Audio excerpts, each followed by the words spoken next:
Los misterios de Dios. Los misterios de Dios. Y pues nos da mucho gusto también anunciar, ¿verdad?, que ya tenemos misioneros en el África, en Kenia. Les mandamos un saludo a Jonathan y a su esposa y a sus dos pequeños. Ahora que regresaron hace un mes y medio al África, encontraron la iglesia destruida por los musulmanes. Rompieron todo y les quemaron todo. Y están volviendo otra vez a levantar otra. Así que imagínense ustedes en qué circunstancias se encuentra esta familia tan valiente y quieren después irse a Somalia. Bueno, es impresionante el corazón que tienen por la gente de África y por todos estos, el mundo del paganismo, que pues no tienen ningún conocimiento que tenemos nosotros de las Sagradas Escrituras. Métanse por favor a nuestra página villanuevaparaelmundo.org. Ahí está la dirección de ellos, mándenles correos, hoy les felicitamos. Estamos con ustedes, somos la familia Díaz, la familia como Rodríguez. Tenemos conocimiento que forman ya parte de Villanueva para el Mundo, para que los podamos animar. ¿Por qué tenemos a tantos misioneros ya? Por ustedes, por las ofrendas precisamente que nos dan. En eso las utilizamos en pastores, en misioneros, en choferes, en secretarias, en viajes, en avión. Todo eso se necesita para la obra de Dios. Así que le damos gracias a todos ustedes por la generosidad con la que han participado, porque es fruto que va a abundar para vuestra cuenta. Abran sus Biblias en el libro del Génesis capítulo 2. Y en esta cuarta conferencia, dije la tercera, es la cuarta conferencia. Ya vimos en la tercera, la primera parte, sobre el misterio, se llamó del huerto del Edén. El misterio del huerto del Edén. Y cuando venimos a la Biblia, pues encontramos misterios que tal vez tú ya has leído muchas veces, o versículos, o libros, y que el año que entra lo vuelves a leer y vuelves a encontrar en lo que tú creías que ya habías leído, cosas que el Espíritu Santo no te iluminó hace 6 meses o el año pasado. Y así es el estudio de la Biblia, es el camino del justo es como la aurora, es cada vez más luz, más luz, más luz, hasta que el día amanezca. Entonces, la revelación de la Biblia ya está completa. Dios ya no tiene nada que revelarnos del infierno, del cielo o del futuro. La Biblia es un libro sellado. Así termina el Apocalipsis, nadie le puede agregar ya nada, ni le puede nadie quitar nada. Entonces, ahora ya no necesitamos más revelaciones, sino iluminación en lo que ya está revelado. ¿Me van siguiendo? Entonces, necesitamos luz, que el Espíritu Santo es la oración que hacía a la iglesia de Éfeso el apóstol Pablo, alumbrando los ojos de vuestro entendimiento, para que sepáis la esperanza a la que Dios nos ha llamado, y cuáles las riquezas de Dios para sus santos, y la supereminente grandeza de su poder, el cual resucitó a Jesucristo entre los muertos. Entonces Pablo oraba porque la iglesia de Éfeso fuera iluminada y pudieran ver a través de la iluminación del Espíritu Santo las impresionantes riquezas y tesoros escondidos en la palabra de Dios. Por ejemplo, en el versículo 8, para repetir la última conferencia y puedan ustedes entrar en materia, porque ahorita vamos a terminar el misterio del huerto del Edén. En Génesis 2:8 dice la Biblia que Dios plantó un huerto en Edén, y el huerto no es el Edén. El Edén es la zona geográfica. El Edén no sabemos cuántos millas o kilómetros cuadrados tenía, pero dentro de toda esa área que se llamaba el Edén, Dios plantó un huerto ahí, un huerto en el Edén. Dice la Biblia, y puso allí al hombre que había formado. O sea, Dios no formó al hombre en el huerto del Edén, lo formó en el Edén. Y de ahí dice, lo puso. ¿Ya se fijaron? No te habías fijado, ¿verdad? Ni yo tampoco. Hasta que comenzamos ya de veras a profundizar. Dios crea al varón en el occidente del Edén. Y el huerto se encontraba en el oriente del Edén. Entonces Dios nos revela la zona geográfica donde puso y colocó al hombre para que en ese círculo, no sé si era bastante grande el huerto, era el lugar donde el hombre iba a pasar la prueba. Ahora bien, la palabra Edén significa tierra de riego en el hebreo, a los que les interese apuntarlo, tierra de riego, y así lo confirma Génesis 13, versículo 10, que era como huerto de riego. Y la palabra huerto es la palabra hebrea gan, con G de gárgara, A de Armando, N de nana, gan, así como suena, y se tradujo jardín o se tradujo huerto. Entonces muchas versiones de la Biblia mencionan el jardín del Edén o el huerto del Edén. Son palabras sinónimas. Y en último lugar vimos también en la última conferencia que había 4 ríos que salían del Edén y que regaban la tierra. Y de estos 4 ríos, geográficamente 3 son localizables, como el Nilo, el Tigris y el Éufrates. Que por ejemplo el Éufrates tiene 2.900 kilómetros de largo, y el Éufrates sale desde Turquía y atraviesa casi todo el Medio Oriente y desemboca en el estrecho de Hormuz o en el Golfo Pérsico. Y sabemos en Apocalipsis capítulo 9, versículo 10 en adelante, que ahí en el río Éufrates se encuentra la zona más grande de maldad del mundo entero. En esa zona geográfica, entre Siria, Irak e Israel, se encuentra una zona de maldad donde 4 ángeles están atados junto al río Éufrates, ángeles caídos esperando ser desatados para la batalla final del Armagedón y la tribulación que describe el Apocalipsis. Ahora bien, esto es muy interesante también, ¿verdad? Porque vemos que estos 4 ángeles, ¿por qué 4? Yo me preguntaba, ¿por qué son 4? Y esto es muy fácil de poder deducir. La Biblia nos revela que del libro de Daniel hasta que venga el anticristo iban a surgir 4 imperios, y el quinto iba a ser el imperio del anticristo. Entonces, del libro de Daniel hace 2600 años a nuestros días, cada imperio que surgió en la historia, los babilonios, los medos con los persas que se unieron, en tercer lugar el imperio griego de Alejandro el Magno y el imperio romano, tenían un principado cada uno.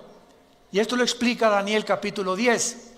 Cuando Dios manda un ángel al planeta donde tú y yo vivimos con un mensaje para Daniel, y cuando bajó del cielo el ángel de Dios, un ángel al servicio de Dios, se le atravesó un principado que impidió que el ángel llegara a donde estaba Daniel para traerle la profecía de las famosas 70 semanas del capítulo 9 del libro de Daniel. Estuvo tan tremenda la guerra espiritual que Dios tuvo que mandar a Miguel el arcángel para que pudiera librar el espacio y el ángel llegara aquí a la tierra con esta información. Ahí se nos revela pues que todos los imperios han tenido principados satánicos. Por ejemplo, los babilonios tuvieron uno, los medios persas tuvieron otro, los griegos y los romanos. Y estos 4 ángeles son los 4 ángeles atados que pertenecieron a los principados de los imperios de la historia del pasado. Antes de estos imperios solamente hubo el imperio egipcio y el imperio de los asirios. Entonces, en total tenemos, ¿verdad?, nosotros asirios, egipcios, babilonios, medos persas, griegos y romanos.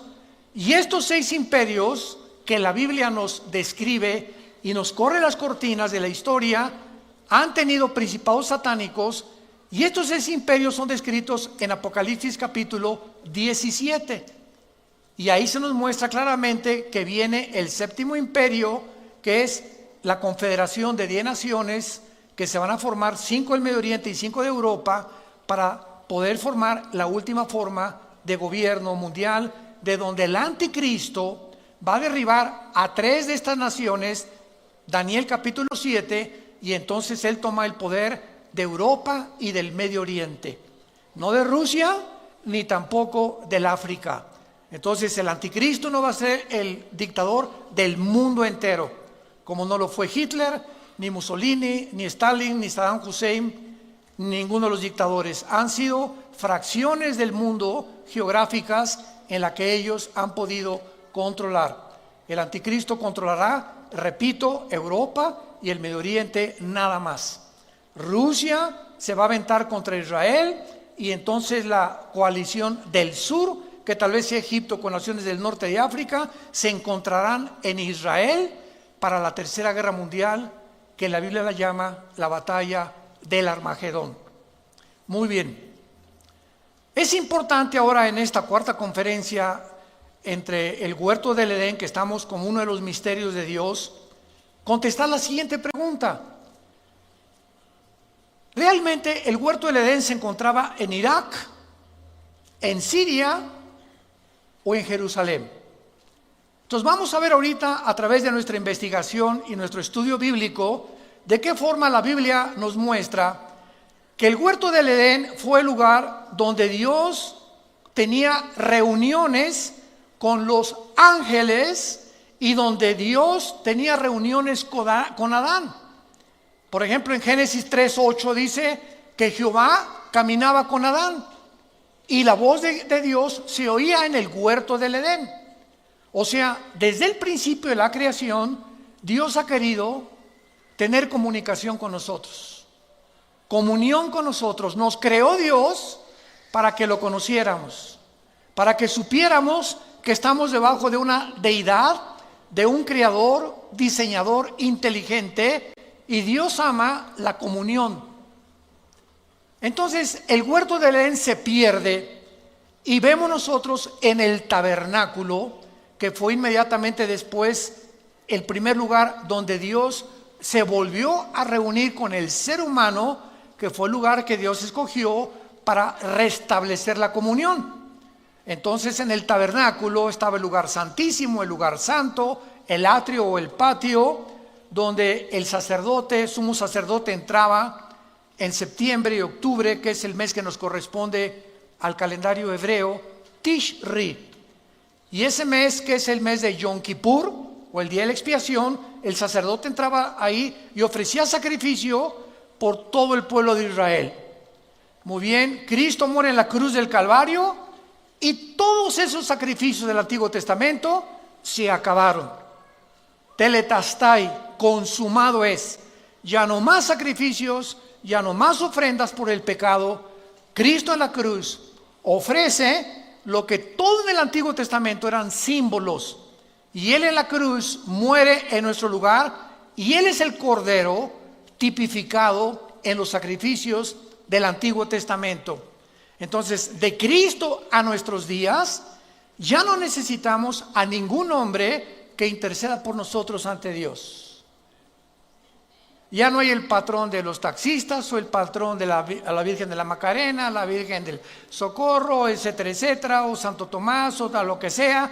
Ya podemos acercarnos, cada uno de nosotros, abiertamente, dice Hebreos 10, con confianza, con una conciencia tranquila, de que ahora me puedo acercar a Dios y llegar hoy en la noche a mi casa, o dar gracias por los alimentos en algunas horas más y decirle: Padre, te doy gracias porque en este momento me estás oyendo. No necesito pedirle a otra persona que interceda ante mí, porque ahora tenemos un solo mediador, un solo intercesor, que se llama Jesús. Y con su sangre y con un solo sacrificio nos hizo perfectos para siempre. Gloria a Dios. Muy bien. Entonces, muchos han colocado, ¿verdad?, el huerto del Edén en Israel. ¿Por qué? Porque Israel está situada, construida sobre un monte. Cuando ustedes vean la geografía de Israel, por cierto, estamos planeando ya, les avisamos, el año que entra nos vamos a Israel. A ver cuántos quieren inscribirse. Va a ser la primera semana de junio, si Dios quiere, del año que entra. Así que vamos a llevarnos a mucha gente, va a ser un viaje precioso. allá alquilamos camiones, bueno, es impresionante la excursión, dura como una semana. Y Israel está construida sobre el monte de Sión, el monte de Sión. Y fue el rey David el que llegó ahí a Israel y declaró Jerusalén la capital de Israel. Entonces, por eso se le llama el monte de Sión. Y muchos teólogos creen que ahí en el monte de Sión, o sea, Jerusalén, estaba el huerto del Edén. Otros han dicho, ¿verdad?, que estaba en Israel, otros que en Irak, etcétera, etcétera. Pero es interesante que, por ejemplo, ahorita en la ciudad de Jerusalén, cuando vayamos, vamos a recorrer Galilea, vamos a comer pescado increíble, ¿verdad, Marta? Se llama el pescado de San Pedro. Es un restaurante junto al mar de Galilea. Nunca en su vida ninguno de ustedes, y yo que me crié en Acapulco, ¿verdad?, y que conozco de mariscos, me encanta el guachinango así enterito, frito, al mojo de ajo. El pescado ahí de San Pedro es único, es un sabor que ningún pez en el mundo lo tiene, no sé por qué. Yo creo que están santificados esos peces o quién sabe, ¿verdad? Y ahí nos agarró una tormenta la última vez que fuimos a Israel en el mar de Galilea y supimos lo que era Jesús, ¿verdad? Y bueno, fue una experiencia maravillosa. Pero es increíble, ¿verdad?, cómo nosotros podemos ahí en Jerusalén darnos cuenta que está construida el domo de la roca. Tuve cualquier foto de Jerusalén y hay un domo dorado, ¿ok? ¿No lo han visto? Ahí resalta y se le llama también la mezquita de Omar. ¿Qué es ese domo dorado inmenso que se ve en Jerusalén?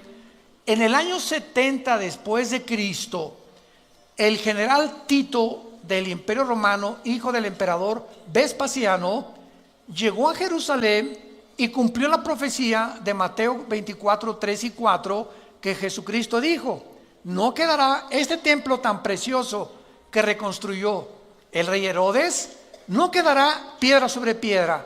Pues 70 años después llega Tito y arrasa Jerusalén y no quedó piedra sobre piedra.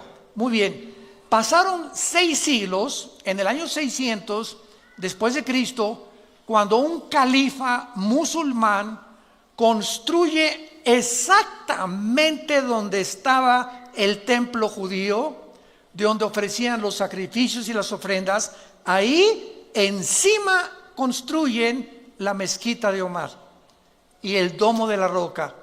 En otras palabras, debajo de ese domo se encuentra el templo judío.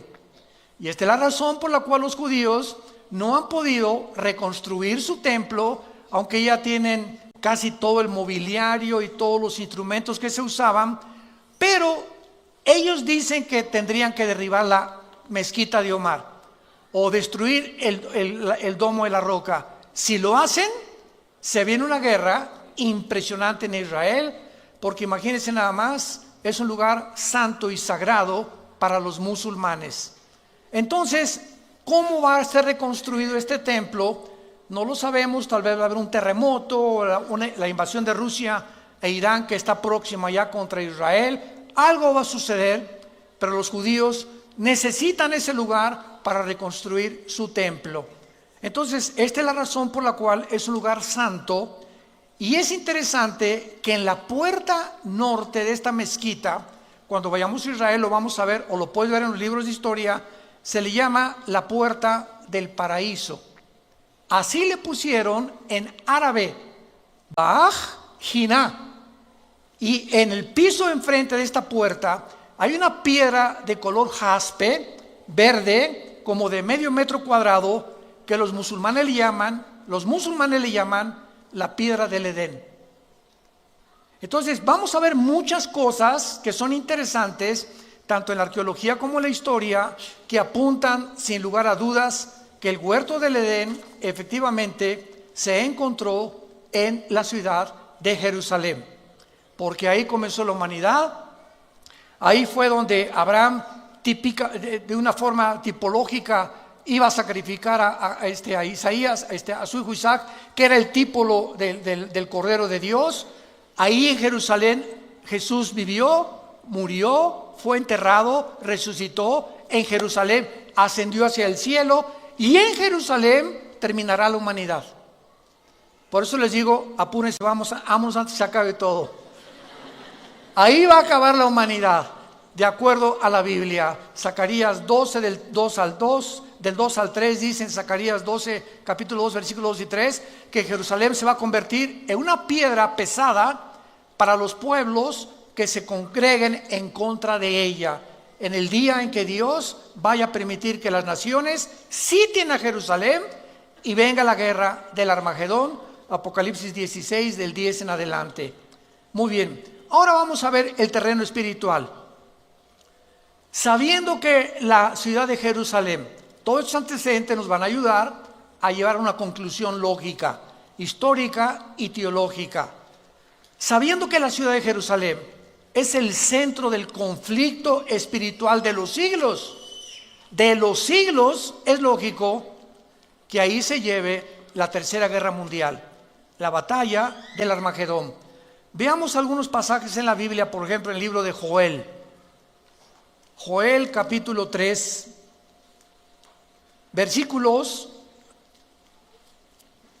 del 9 en adelante. Con cuántos detalles se describe la tercera guerra mundial. La buena noticia es que ya no vamos a estar aquí nosotros. Eso está garantizado 100%. Y dice así, Joel capítulo 3, versículo 9 en adelante. Proclamad esto entre las naciones, proclamad guerra, despierten a los valientes, acérquense, vengan todos los hombres de guerra. Forjen espadas de vuestros asadones, lanzas de sus hoces, diga el débil, fuerte soy. Júntense y vengan, naciones todas de alrededor, y congréguense, hagan venir allí, oh Jehová, a tus fuertes. Despiértense las naciones y suban al valle de Josafat, porque allí me sentaré para juzgar a las naciones de alrededor. Acuérdense que este juicio está en Mateo 24 y 25, cuando Dios va a separar a los cabritos de las ovejas en su segunda venida al mundo. Ahí se va a sentar en Jerusalén Dios, en el valle del Armagedón o en el valle del Megido, que también se le llama el valle de Josafat. Echad la hoz porque la mies está madura. Vengan, descender porque el lagar está lleno. Rebosen las cubas porque mucha es la maldad de ellos. Muchos pueblos en el valle de la decisión. Es otro nombre para el valle del Armagedón. Porque cercano está el día de Jehová. Siempre que vean ustedes en el Antiguo Testamento, siempre, sin excepción, el día de Jehová, el día de la ira de Jehová, son los 7 años de la tribulación. Es el día futuro donde Dios juzgará finalmente a Israel y donde el mundo, si Jesucristo no regresa, estaríamos a punto de autoextinguirnos, de autodestruirnos. El sol y la luna, versículo 15, se oscurecerán y las estrellas retraerán su resplandor. Y Jehová rugirá desde Sión, o sea, desde Jerusalén, y dará su voz desde Jerusalén. Temblarán los cielos y la tierra, pero Jehová será la esperanza de su pueblo y la fortaleza de los hijos de Israel. Y conocerán que yo soy Jehová, vuestro Dios, que habito en Sión, o sea, en el monte de Sión, que es otro nombre para Jerusalén. Mi santo monte, y Jerusalén será santa, y extraños no pasarán más por ella. Vemos pues claramente el lugar geográfico que Dios ha determinado, donde se van a reunir todas las naciones del mundo. Van a venir los chinos del Medio Oriente, tal vez con Corea del Norte o con Filipinas y Tailandia, naciones del Medio Oriente. Van a venir del sur, con países africanos, tal vez Libia, Sudán, Marruecos, etcétera, etcétera. Europa, el anticristo va alarmado a juntarse ahí también con su ejército, y ahí será el momento en el que Jesucristo descienda antes que nos acabemos todos en la tercera guerra mundial. Y la Biblia profetiza que cuando Jesucristo descienda en la segunda venida, los únicos sobrevivientes en este planeta serán una tercera parte de los humanos. Cuando Jesucristo regrese, solo una tercera parte sobrevivirá a las guerras antes de la Tercera Guerra Mundial. Ahorita la próxima guerra que la Biblia profetiza es Irán atacando a Israel. Qué interesante que ya hace 2-3 semanas hay una tensión tremenda entre Irán y Estados Unidos. El presidente Trump ya les avisó, ¿verdad? No los van a amenazar. El Ayatollah Khomeini Rouhani, el presidente de Irán, acaba de declarar que ellos no van a soportar ni a tolerar más presiones económicas que ya ahorita dictaminó el gobierno norteamericano contra Irán para poder bajarle 3 rayitas al buque petrolero que en el Golfo Pérsico hace una semana le hicieron un boquete tremendo los iraníes y que no lo pueden permitir por ser aguas internacionales donde fluye casi el 35% del petróleo al occidente, y Estados Unidos dijo no lo podemos seguir permitiendo que se apoderen del Golfo Pérsico, porque si lo cierra Irán, que es la frontera con Irán, el Golfo Pérsico afecta al mundo entero, el petróleo se va a $500 tal vez por barril, viene una economía desastrosa en el mundo y todo por ese lugar geográfico donde Estados Unidos ya mandó un portaaviones y aviones y barcos de guerra con los nuevos aviones F-35, ya no son los F-21, y donde están tratando de evitar que esta profecía se cumpla, pero se va a cumplir de todas maneras, porque de acuerdo a la Biblia, Estados Unidos va a pasar a segundo y tercer plano en su supremacía política, económica y militar. ¿De qué les estoy hablando? De que Estados Unidos va a pasar a segundo o tercer nivel por 3 razones. Una, pueden ser por ataques terroristas, que puedan bombardear Washington, que puedan bombardear el Capitolio y que pueda venir una economía desastrosa para Estados Unidos. Número 2, que venga el arrebatamiento de la iglesia. En el arrebatamiento de la iglesia se calcula que el 40% en Norteamérica son cristianos. En Europa el 0.05. Así que cuando venga el rapto de la iglesia, los europeos ni se van a dar color, como dicen los muchachos, ¿verdad? Ni en cuenta, porque pues ya el cristianismo es impresionante. El ateísmo y el racionalismo francés y alemán predomina completamente en Europa desde hace 50 años aproximadamente. Y en tercer lugar, la deuda externa de Estados Unidos alcanza ahorita los 23 trillones de dólares.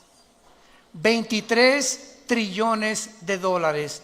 ¿Saben ustedes, para que tengan idea, cuánto es $1 trillón de dólares?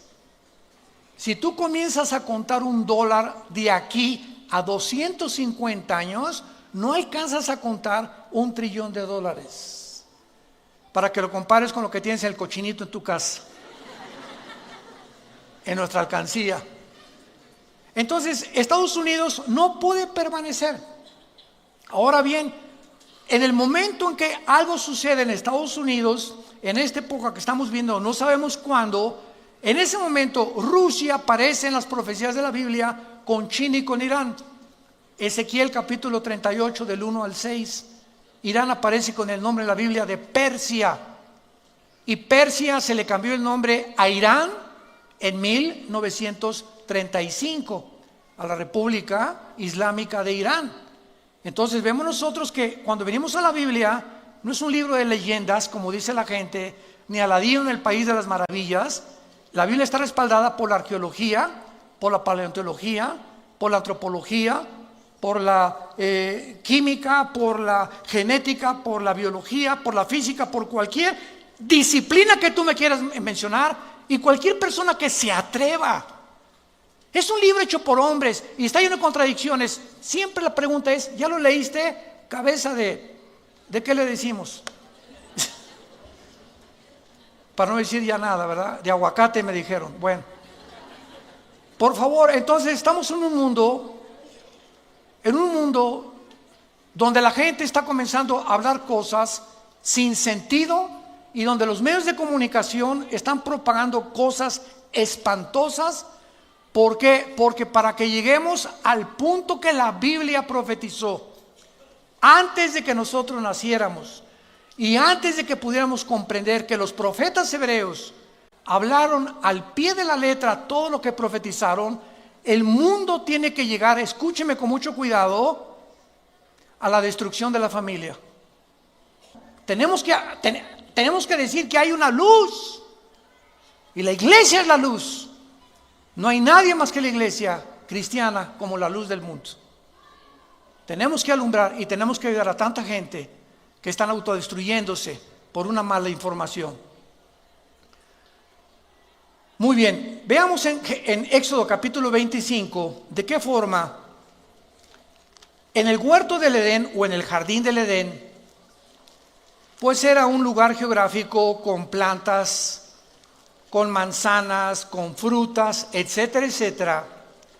Y nos quedamos en la que Dios tenía su comunión ahí con el ser humano, y el intento de Dios de restablecer la comunión con nosotros y decirnos cuál es el camino.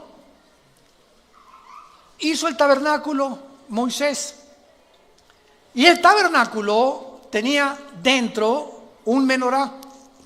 Era como una lámpara de 7 brazos que representaba el huerto del Edén. El menorá representaba el huerto del Edén. Y veámoslo por qué. En Éxodo 25, dice en el versículo 31 en adelante, cuando se ordena hacer las piezas del tabernáculo, pongan mucha atención y concéntrense en esto que es maravilloso. Harás también un candelero de oro puro, labrado a martillo, se hará el candelero en pie, su caña. ¿Qué es una caña? Es el tronco. Sus copas, que son las copas de las flores, sus manzanas y sus flores serán de lo mismo. ¿Habías notado eso?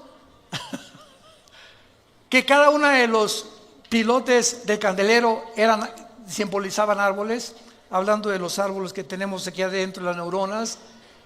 Vean ustedes a continuación, saldrán 6 brazos de sus lados, 3 brazos del candelero a un lado, 3 brazos del otro, 3 copas en forma de flor de almendro, una manzana y una flor, 3 copas en flor de almendro, en forma de flor de almendro, otro brazo, una manzana, una flor, así en los brazos que están del candelero. Vemos nosotros que el candelero, que era la luz, era la forma en la que Dios estaba comunicándonos.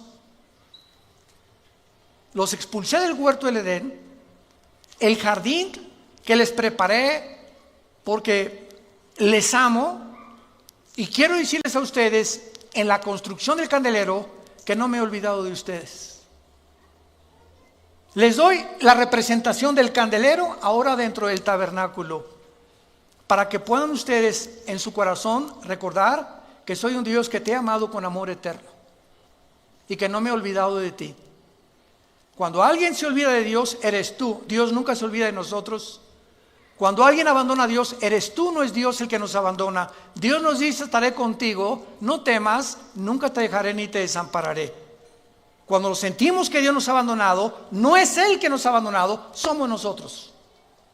Y al aislarnos de Dios, comenzamos a sentir el coraje. Cuando nosotros somos los culpables de perder la comunión con Él en la Biblia, y lo comenzamos a culpar de lo que nos está atravesando. Ya Dios nos pitó, ya me olvidó. Doña Chole, ahí está en el hospital. Ay, hermano pastor, nadie me ha visitado en el hospital. Me acaban de comunicar que tengo cáncer. Ya Dios me abandonó. Doña Chole, cuando Jesús moría en la cruz, ¿dónde estaba Dios?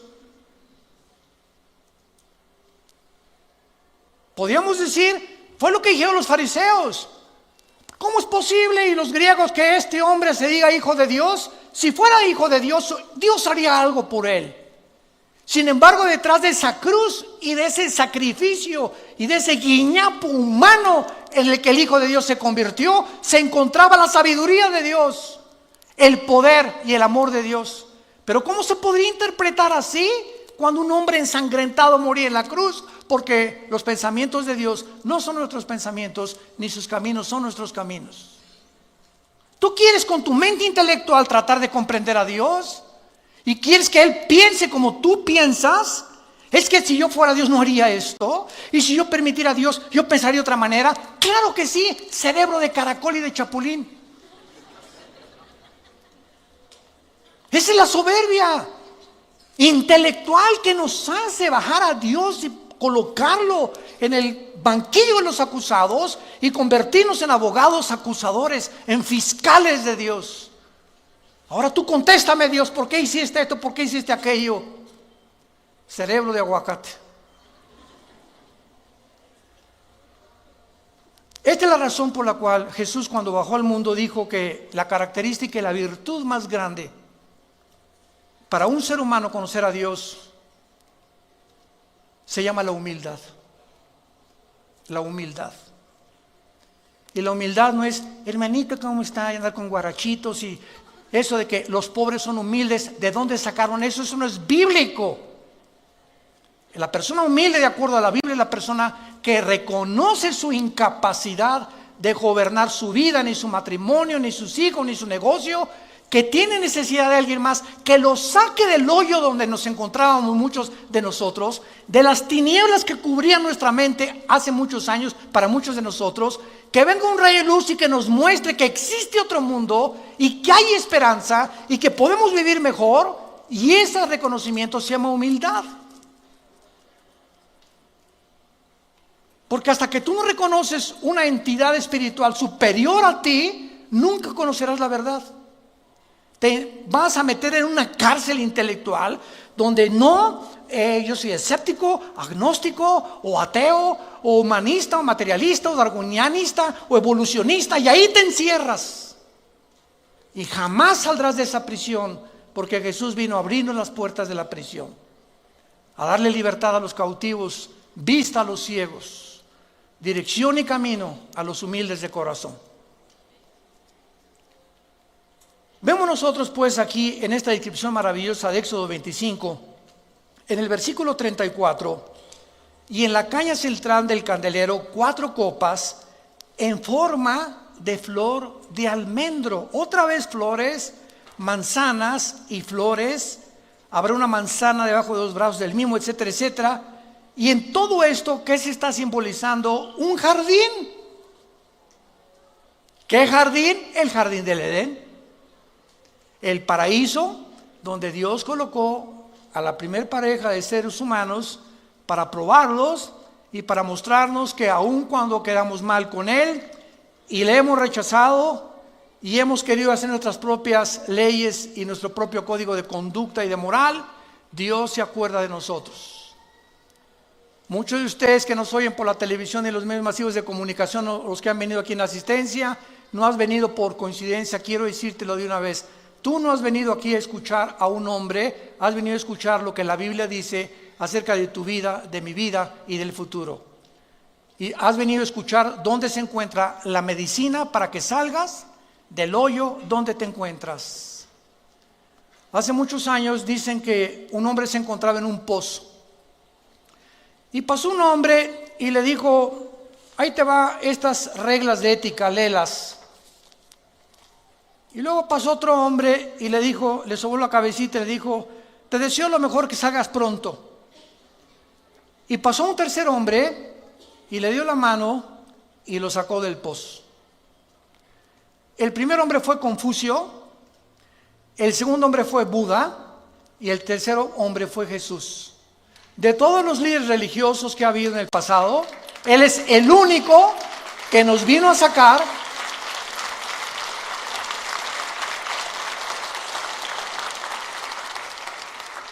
Jesús no solamente vino a darnos reglas, códigos de conducta, que son maravillosos como los de Confucio, Mahatma Gandhi, etcétera, etcétera. Él vino a sacarnos, a darnos la mano y decir, te saco primero y después te instruyo para que te mantengas y no vuelvas a caer en el pozo de donde te saqué.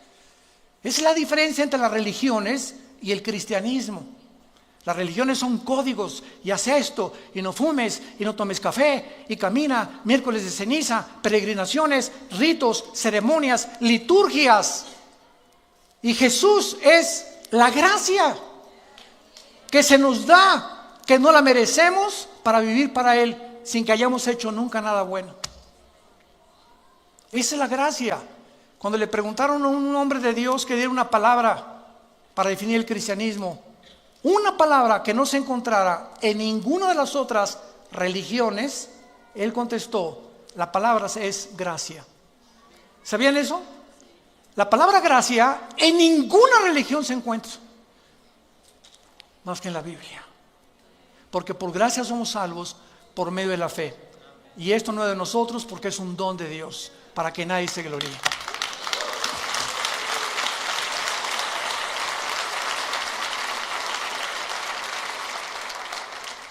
Ahora, veamos la supremacía de Jerusalén en la Biblia también y a través de la historia. Y pensemos seriamente en esto. ¿Por qué Dios declara en la Biblia a Jerusalén el centro de las naciones? En otras palabras, la Biblia declara el ombligo de las naciones a Jerusalén, así como el lugar donde Dios dijo que su nombre no iba a estar en Metepec, sino en Jerusalén. Su nombre ahora está en nosotros los que seguimos a Jesús. Pero geográficamente, la Biblia, vayamos rápidamente a Ezequiel capítulo 5, versículo 5, y vean esta maravillosa revelación que Dios deja en la Biblia escrita acerca de la importancia de Jerusalén en medio de todas las naciones de la tierra. Dice Ezequiel 5, versículo 5, así ha dicho Jehová, el Señor, esta es Jerusalén, y la puse en medio de las naciones alrededor de ella. Por favor, apunten la palabra en medio en el hebreo, que es la palabra tawech. T de tío, A de Armando, W, E de Enrique, CH, tawech, que significa ombligo en el hebreo. Ahí claramente Dios nos muestra que Jerusalén es el ombligo o el centro de todo lo que Él ha hecho a través de toda la historia.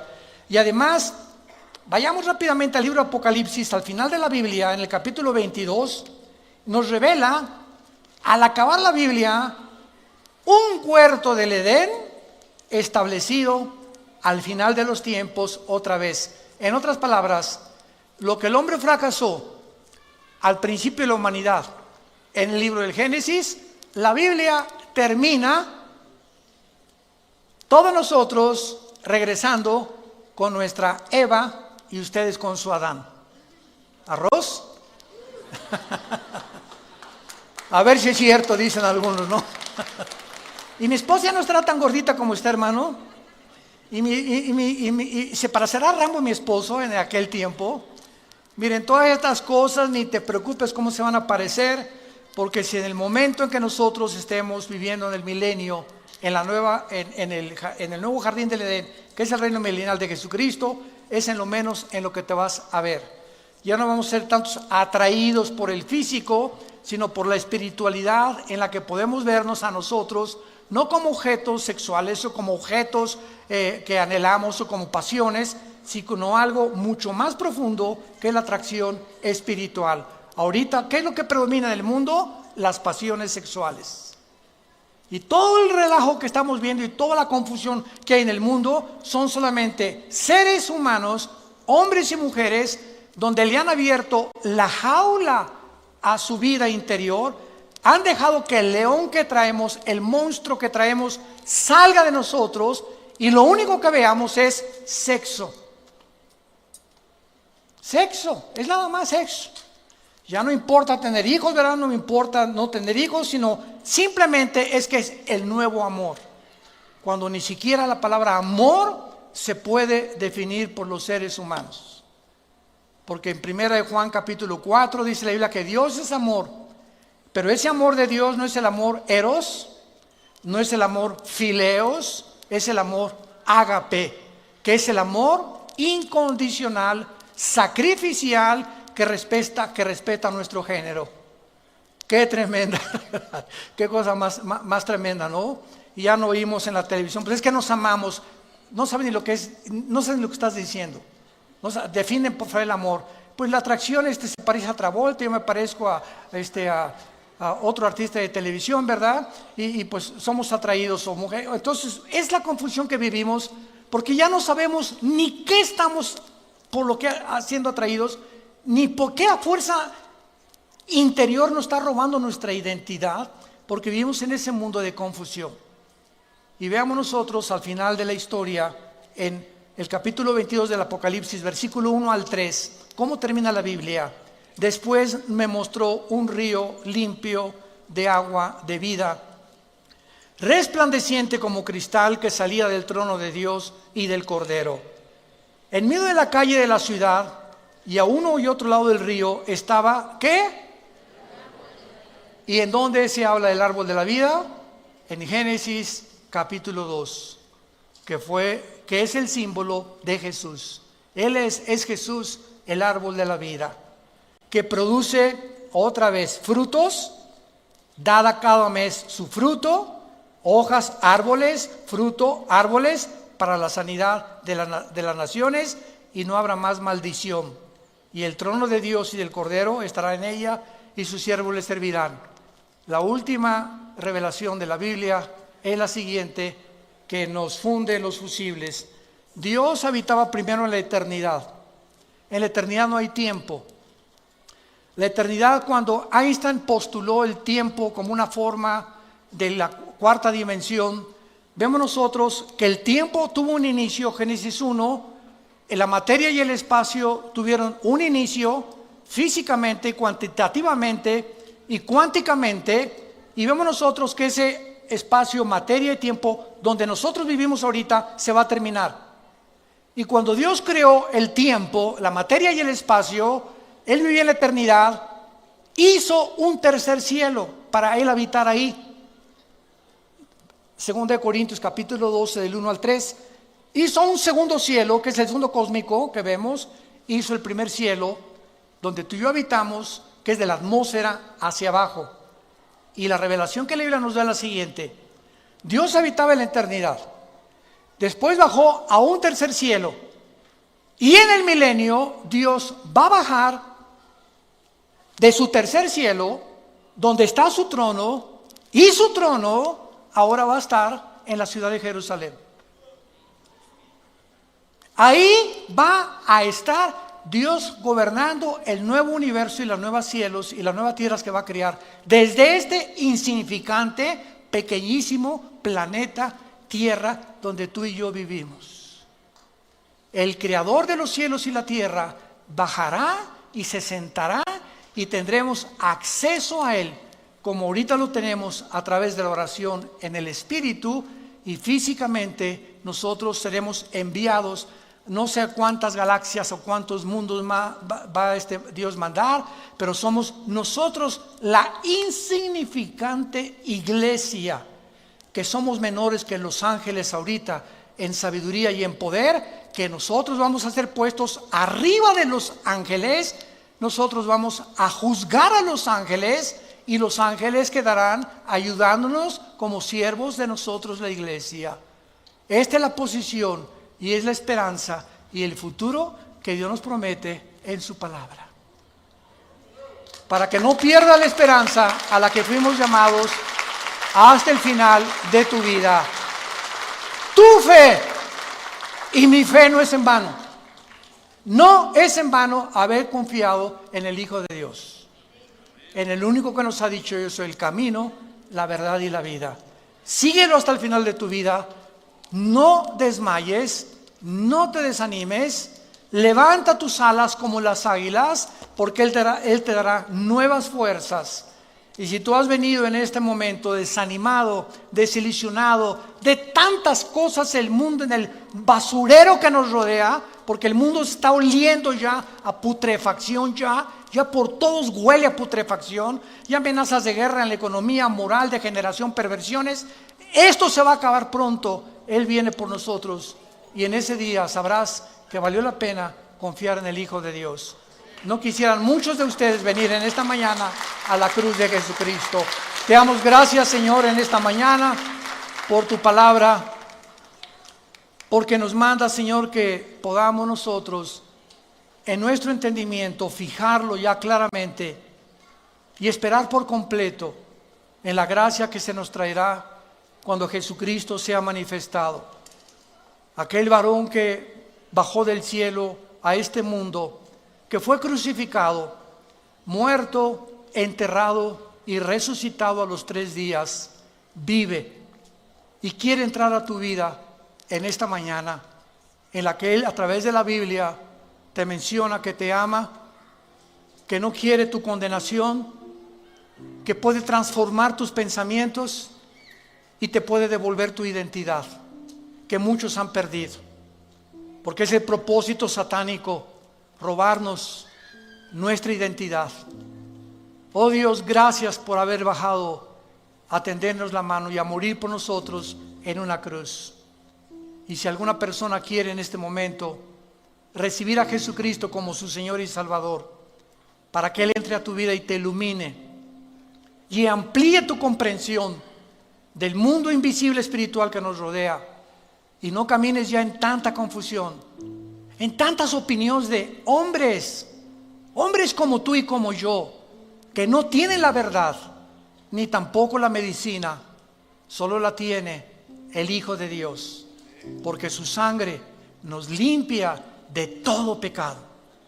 Y si tus pecados hoy fueran como el carbón, y tú me digas, he abortado 8 niños, he matado 50 personas, convertí mi género en otro género, estoy negando mi sexualidad, no importa lo que tú hayas hecho, en la sangre de Cristo verás el milagro de ser transformado en una nueva criatura, y las cosas viejas quedarán atrás y descubrirás que Él vive por los siglos de los siglos, en quien oramos y te damos las gracias. Amén.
Desde los momentos en que te vi, supe que eras para mí una chispa divina, un faro en mi vivir. Tu amor sagrado me hace revivir. Amor sagrado, luz en mi sendero.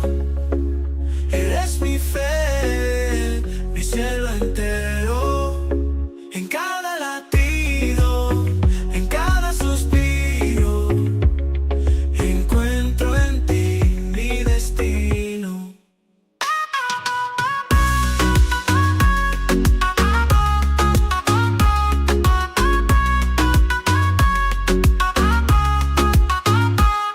Tus ojos espejos de mi alma, en tu abrazo encuentro la calma. Eres mi refugio, mi paz, mi verdad.